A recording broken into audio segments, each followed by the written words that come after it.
Hello everyone. So today we will see next topic algebra of a statement. So here 10 formulas are here, means 10 laws which we will use in next exercise. Important law, commutative law, associative law, distributive law, identity law, complement law, involution law, De Morgan's law, absorption law, conditional law. So here this side is all and formula and this side full or formula. Very important, you have to remember this. You can take screenshot of this question, these formulas. Now depend upon this formula we will see next exercise. See, this is now exercise number 1.4. Question number 1 is using rules of negation, write the negation of the following with justification. So here we have to use negations rule and we have to find its negations. So first question, negation Q implies P. So its negation is, so whatever question you write in close bracket outside negation symbol, because we have to find its negation. Then when it is implies, so here which formula will use? Implication, means conditional. So conditional law, here see this I had wrote here is conditional law. P implies Q means we can write negation P or Q. So it is conditional law. So here we will use P, this we consider as a P implies Q. So P implies Q means negation P. So here negation P, but here already negation. So this negation will cancel only Q. Then or, so or, then next is here P, means by using conditional law, first this bracket we are writing, then this outside negation as it is, and here you have to give reason, because depend upon this reason marks will provide in exam. Then again negation and inside also here De Morgan's law. Here I have written De Morgan's law is negation of P or Q will come negation P and negation Q. So it is De Morgan's law. So here whenever or is there, it will becomes and negation will give to both. Then if and is here, then it will become or. मतलब and की जगह और की जगह and आएगा और दोनों को निगेशन लगेगा, तो उसको बोलते हैं De Morgan's law. So here see in our answer, यहाँ और है तो and बनेगा और दोनों को अलग अलग निगेशन लगेगा. So it is called as a De Morgan's law. So here अभी इसके आगे कुछ रूल नहीं दिख रहा है, सो यहाँ पे ही आंसर फिनिश. देन सेकेंड वाला आपको करना है, थर्ड वाला आपको करना है, then fourth one will see. तो इट्स निगेशन जो भी अभी बताया क्वेश्चन है उसको क्लोज ब्रैकेट में लिखिए, उसके बाहर में निगेशन का सिंबल. देन अब निगेशन है, बीच में एंड है, तो डी मॉर्गन्स लॉ फिर से एंड की जगह और बनेगा और दोनों को अलग अलग निगेशन लगेगा. सो ये बनेगा निगेशन, ये ब्रैकेट एंड का हो जाएगा और निगेशन ये आर. तो यहाँ रीज़न लिखना है by D Morgan's law. After that again यहाँ फर्स्ट ब्रैकेट में देखिए निगेशन है बाहर, अंदर और है, तो फिर से डी मॉर्गन्स लॉ लगाएंगे. और का बन जाएगा एंड, इसको निगेशन लगेगा, निगेशन पी हो जाएगा. और यहाँ पे ऑलरेडी एक निगेशन है, जब दो निगेशन एक साथ आते हैं तो दोनों कैंसिल होता है, उसको बोलते हैं निगेशन ऑफ निगेशन. सो यहाँ पे आएगा negation negation cancel, only Q बचेगा एंड और negation R as it is. और रीज़न लिखना है by D Morgan's law. So यहाँ पे ये answer finish. Then question number 5th you have to solve. This is question number 5. 6th here I am solving. This is the question. So its negation is, question जो भी question है उसको उसके आगे close bracket के आगे negation symbol डाले हैं. देन यहाँ प्लेस नहीं, so I have written down. Then यहाँ निगेशन और इनसाइड में और है, so again negation De Morgan's law लगाएंगे, और का बन जाएगा एंड. और ये निगेशन जब इसको लगेगा तो निगेशन कैंसिल होके सिर्फ ये ब्रैकेट बचेगा और ये निगेशन इसके आगे लगेगा, मीन्स दोनों को निगेशन लग रहा है और का एंड बनेगा. सो उसको बोलते हैं De Morgan's law. Then first bracket as it is, second में फिर से अभी अंदर और है, बाहर निगेशन है, so again D Morgan's law will use. So negation इसको लगेगा निगेशन पी और का बनेगा and, negation both cancel, so only Q. So again यहाँ पे हम लोग को लिखना है कि डी मॉर्गन्स लॉ. सो यहाँ पे कुछ रूल यूज़ नहीं होगा, सो यहाँ पे ही हमारा सिक्स का आंसर फिनिश होता है। Then after that question number seventh में भी देखिए, इट्स निगेशन इज, जो क्वेश्चन है वो लिखे और क्लोज ब्रैकेट के बाहर हमने निगेशन साइन डाले। अब यहाँ निगेशन है, बीच में इम्प्लाइज है, सो कंडीशनल रूल, कंडीशनल ये होता है P implies Q, negation P और क्यू, मतलब पी के आगे निगेशन लगेगा और बन जाएगा और क्यू एज इट इज़। सो यहाँ पे ऑलरेडी निगेशन है, सो पहले हम अंदर का देखेंगे, बाहर वाला negation as it is. First अंदर में पी इम्प्लाइज क्यू लगेगा, ये देखिए पी इम्प्लाइज क्यू, ये सोचिए आपका पी है और ये आपका क्यू है। सो पी इम्प्लाइज क्यू क्या बनेगा, निगेशन पी, मीन्स इसके आगे निगेशन, ये हो गया पूरा पी और क्यू, ये हो गया आपका Q. So by conditional law then हम यहाँ पे देखेंगे, ये निगेशन है और बीच में और है, तो डी मॉर्गन्स लॉ लगाएंगे, दोनों को अलग अलग निगेशन। देन यहाँ पे ऑलरेडी एक निगेशन है तो दोनों निगेशन कैंसिल होके सिर्फ ये ब्रैकेट बचेगा। देन और का होगा एंड, अगेन यही निगेशन इसके आगे भी लगेगा, so by D Morgan's law. Then first bracket as it is and as it is, second bracket के आगे निगेशन है, सो निगेशन है अंदर एंड है, अगेन डी मॉर्गन्स लॉ लगेगा, निगेशन इसको लगेगा निगेशन पी, एंड का बनेगा और ये निगेशन कैंसिल होगा सिर्फ Q, so by D Morgan's law. So here question number 7 over. ये इजी है बट यहाँ पे आप लोग को फॉर्मूलेज याद रखना है, डी मॉर्गन्स लॉ, कंडीशनल, आगे बहुत सारे यूज होंगे बट ये यहाँ क्वेश्चन नंबर 1 में mostly conditional and D Morgan's law use हो रहा है। सो फर्स्ट जो भी क्वेश्चन है उसको क्लोज ब्रैकेट में उसके आगे निगेशन लगाना है। देन यहाँ पे पहले P इम्प्लाइज क्यू सोच के ये फॉर्मूला का यूज़ करें हम, कंडीशनल वाला, कंडीशनल लॉ है this is. Then De Morgan 2 बार लगाए, आंसर 8th वाला आप लोग को सॉल्व करना है ये। Now second question, rewrite the following statement without using if then, means यहाँ पे हमें सेंटेंस को फिर से लिखना है बट इफ देन को हटा के। First question is if a man is a जज देन ही इज ऑनेस्ट। अब यहाँ पे इफ के बाद ये जो पहला ये पी कंसिडर करेंगे और ये सेकेंड को क्यू कंसिडर करेंगे। इफ देन है मतलब इम्प्लीकेशन वाला है, हमें यहाँ इफ देन हटा के आंसर में लिखना है। सो ये हो गया let P and let Q.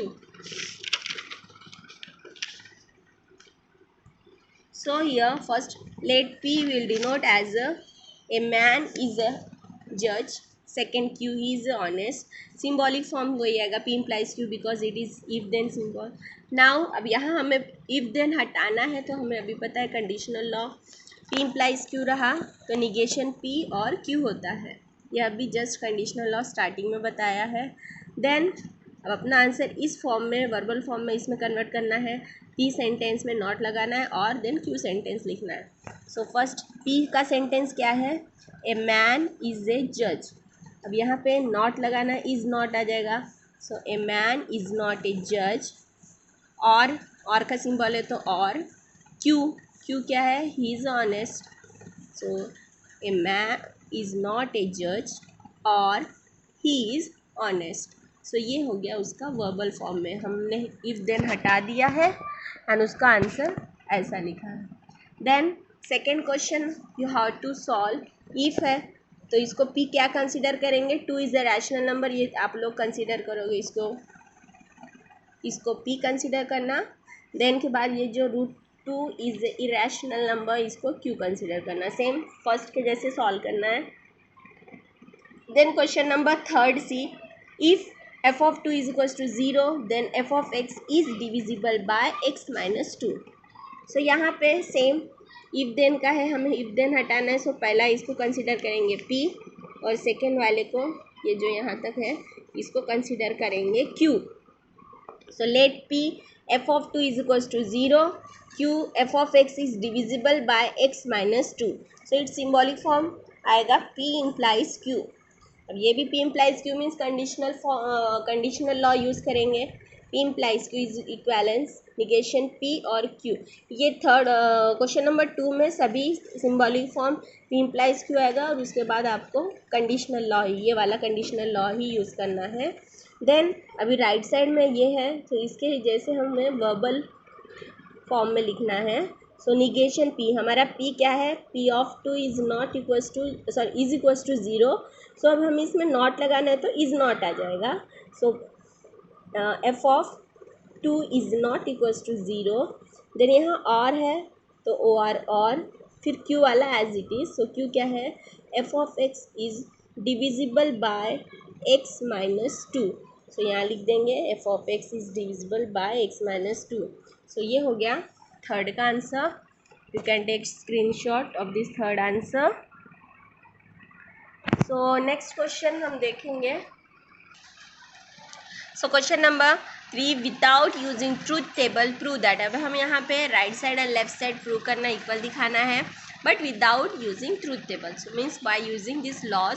So first will take left hand side is this. अब हमें पता है बाय कंडीशनल लॉ ये है, P डबल इम्प्लाइज Q रहता है तो P इम्प्लाइज Q, फिर एंड Q इम्प्लाइज P, ये बाय कंडीशनल लॉ है। देन अभी जस्ट कंडीशनल लॉ हमने देखा है, P इम्प्लाइज Q रहा तो बनता है ये पहले को निगेशन लगता है और हो जाता है देन Q। सेम यहाँ पे भी पहले को निगेशन लगेगा और and P। So it is conditional law. Then after that अब यहाँ पे हम डिस्ट्रीब्यूटिव लॉ लगाएंगे। मीन्स पहले हम निगेशन Q जैसे हम मल्टीप्लिकेशन में करते हैं, सिंप्लीफाई में दो ब्रैकेट कैसे मल्टीप्लाई करते हैं, सेम वैसे ही सेकेंड ब्रैकेट का जो फर्स्ट नंबर है उससे दोनों को, देन सेकेंड नंबर से दोनों को मल्टीप्लाई मीन्स डिस्ट्रीब्यूट करेंगे।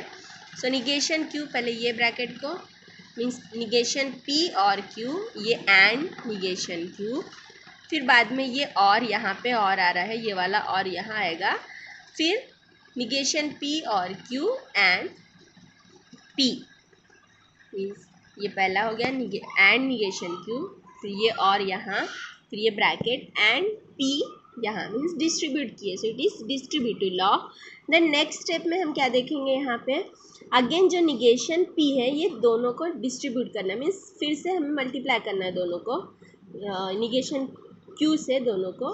सो आएगा negation P and negation Q, मतलब पहले ये दोनों को ये negation P and negation Q और ये वाला और इधर आएगा, फिर Q एंड निगेशन Q यहाँ। फिर से देखिए एक बार डिस्ट्रीब्यूट कर रहे हैं। So negation P and negation Q, ये वाला और यहाँ लिखेंगे, फिर Q एंड निगेशन Q यहाँ।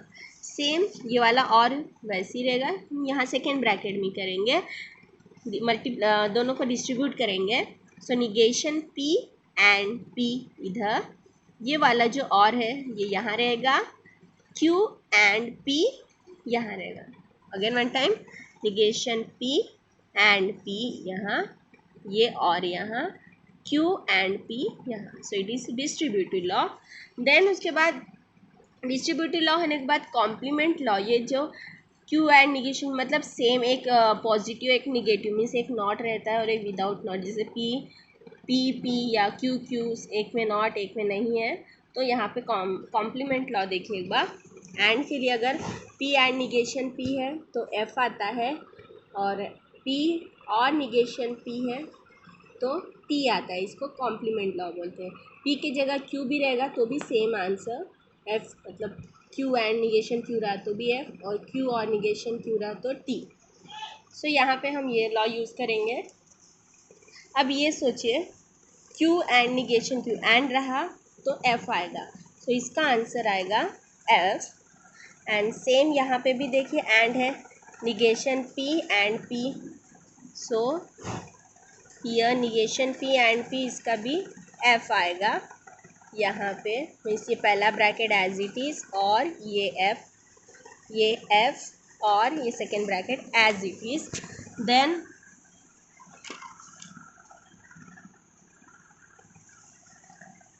फिर उसके बाद हमें, और जब भी कॉम्प्लीमेंट लॉ आप लोग लगाते हैं उसके बाद आइडेंटिटी लॉ 100% आना ही है। सो क्योंकि हमें ये F हटाना है तो आइडेंटिटी लॉ मीन्स ये होता है P और F रहा तो P आएगा, एंड के लिए दूसरा है P आता है। सो P और F रहा तो P आएगा। मीन्स अब यहाँ पे ये सोचिए कि आपका P है, P और F। सो यहाँ ये P और F है तो यहाँ पे सिर्फ P आएगा। जैसे ये आइडेंटिटी लॉ, P और F था तो सिर्फ जो आगे का P है वो आया। सो यहाँ पे ये हमारा ब्रैकेट सोचिए P है और F, सो ये ब्रैकेट P आएगा। और यहाँ पे भी F और P रहा, ये सोचिए P है तो ये पूरा P आएगा। So by identity law. Then identity law होने के बाद हम यहाँ पे अभी हमारे जो राइट साइड में है, पहले क्वेश्चन में देखिए राइट साइड में क्या है, P एंड Q और negation P and negation Q, means P and Q चाहिए। और हमारे यहाँ तक जो स्टेप आई है वहाँ पे Q एंड P है। सो Q एंड P को हमको P एंड Q करना है, मैं उनके प्लेस चेंज करना है तो उसके वो लगाते हैं कम्यूटेटिव लॉ। कम्यूटेटिव लॉ में क्या होता है, ये एज इट इज़ रहेगा, सिर्फ इन दोनों की प्लेस चेंज होगी, P इधर आएगा Q इधर जाएगा। सो उसको बोलते हैं commutative law. So you can see here I have written commutative law is P और Q को आप लोग Q और P भी लिख सकते हैं, कम्यूटेटिव लॉ।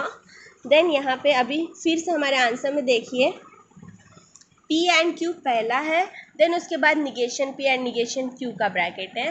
बट हमारी सेकेंड लास्ट जो स्टेप है यहाँ पे P एंड Q बाद में है। सो हम ये ब्रैकेट को हम फर्स्ट लिखेंगे और ये वाले ब्रैकेट को सेकेंड लिखेंगे। सो यही हमारा कम्यूटेटिव लॉ है।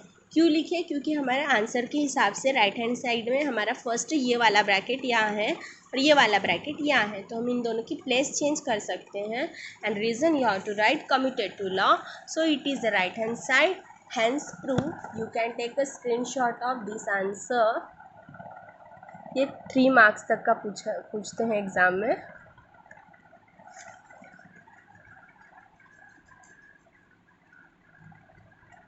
देन हम नेक्स्ट क्वेश्चन देखेंगे।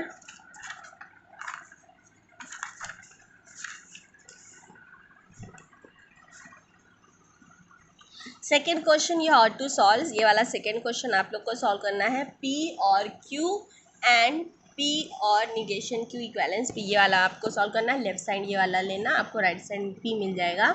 Then third question will solve. Third question ये है। सो थर्ड क्वेश्चन का I am writing first left hand side, ये लेफ्ट हैंड साइड लिखे हैं। अब यहाँ जब भी अगर आपके क्वेश्चन में 3 ब्रैकेट्स दिए गए हैं, देन फर्स्ट आप देखना है कोई भी दो स्टार्टिंग के 2 या एंडिंग के 2 ब्रैकेट में एक टर्म कॉमन रहेगी। मीन्स यहाँ पे देखिए एंड Q कॉमन दिख रही है। सो दोनों में से हम एंड को कॉमन निकालेंगे। सो यहाँ पे क्या बचेगा, P ये वाला और निगेशन P एक ब्रैकेट में, मीन्स दोनों में से हम एंड Q कॉमन निकाले हैं।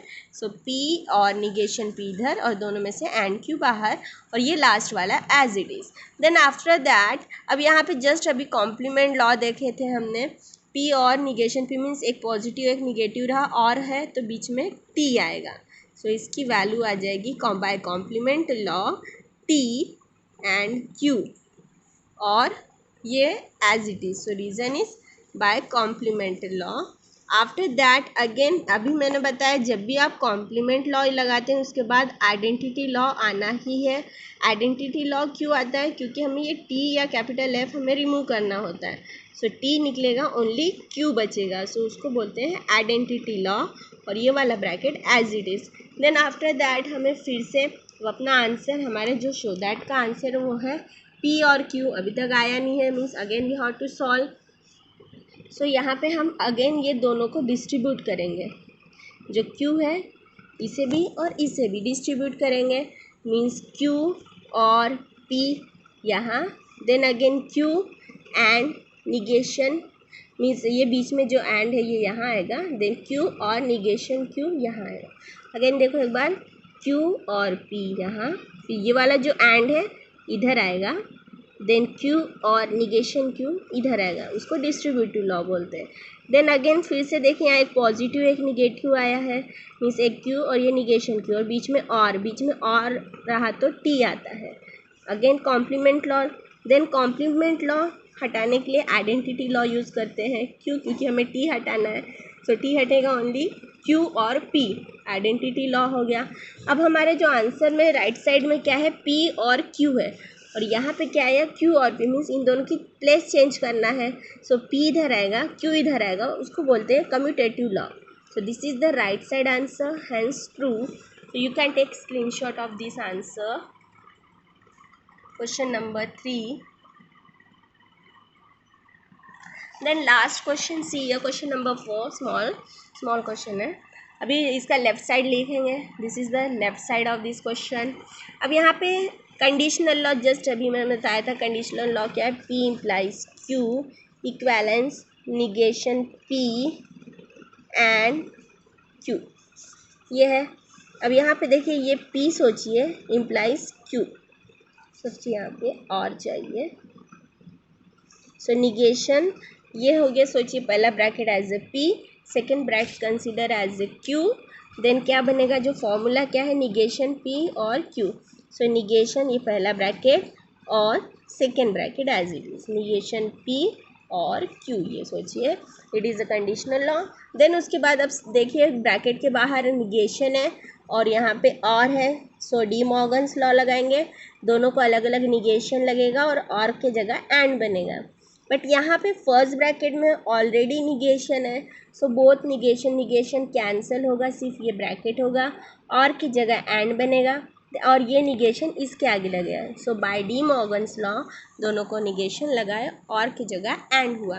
Then first bracket as it is रहेगा. सेकेंड ब्रैकेट में अगेन निगेशन है बाहर, अंदर एंड है, तो डी मॉर्गन्स लॉ लगाएंगे.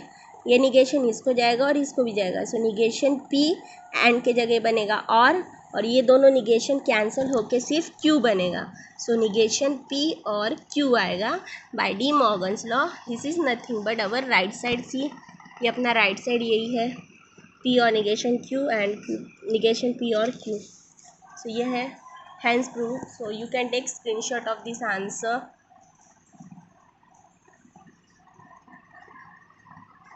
So यहाँ पे ये एक्सरसाइज फिनिश होता है. Thank you.